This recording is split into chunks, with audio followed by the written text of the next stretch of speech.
February मास 21 तारिख शनिवार अर्थात आज संध्या सुधा 15टी जिले प्रबल वर्षा बिजुली घड़घड़ी पवन हेबा नहीं पाणीपाग विभागर बड़ सूचना। तेबे आसंतु नजर पकईबा आसंता 24 घंटा मध्य राज्यर केउं केउं 15टी जिला गुड़िकरे घड़घड़ी वर्षा सहित घंटा प्रति 30 ରୁ 40 किलोमीटर बेगरे पवन बोहिब।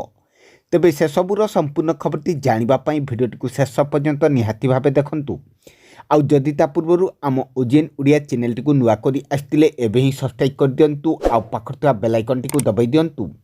आगकु मध्य एहिपरि पाणीपाग संपर्कित समस्त प्रकार टेक्निक अपडेट खबर गुड़िक सर्वप्रथमे जानिबा पई। तेबे पश्चिमा झड़र प्रभाव जारी रही सहित पूर्वाली वायु राज्य मध्यकु प्रवेश करुछि, तेणुकरी घड़घड़ी वर्षा बिजुली सहित पवन हेबो बोली कहिछि आंचलिक पाणीपाग विभाग।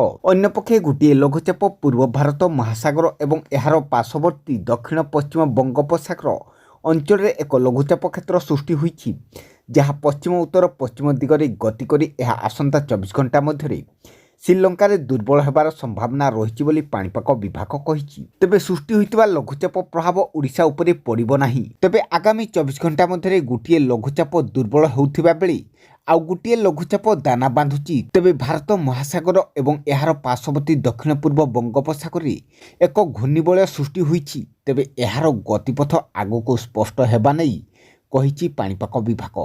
तेबे आज 3 दिन पर्यंत अर्थात फेब्रुआरी 21 ରୁ 24 पर्यंत राज्य में प्रबल वर्षा बिजुली सहित पवन घंटा प्रति 30 ରୁ 40 किलोमीटर हेबाकु थिबारु येलो वार्निंग जारी करछि पाणीपाग विभाग।